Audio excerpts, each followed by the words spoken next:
Hi friends, కళా విలాక్స్లో ఈరోజు easy and హెల్తీగా ఐస్ క్రీమ్ని ఇంట్లోనే ఎలా తయారు చేసుకోవచ్చో చూద్దాము. దీని కొరకు ముందుగా ఒక బౌల్ తీసుకొని అందులో ఒక కప్పు మకానా, పావు కప్పు బాదాము, పావు కప్పు జీడిపప్పు, ఇందులో హాఫ్ కప్పు ఖర్జూరాలు,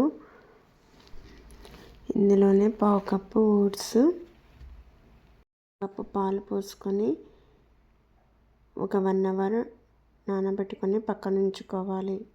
ఇప్పుడు ఒక మిక్సీ జార్ని తీసుకొని అందులో వేసుకొని అందులో వెన్నీలా ఎసెన్స్ కూడా 1 టీ స్పూన్ వేసుకొని మెత్తటి పేస్ట్లా చేసుకొని ఒక బౌల్లోకి వేసుకోవాలి.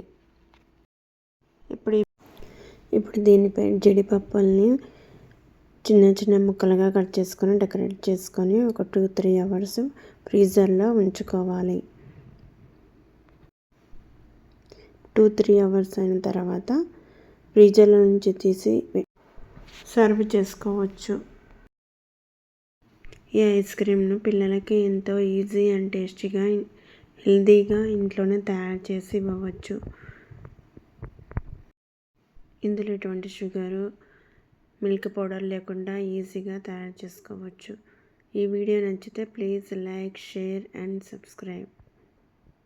Thank you.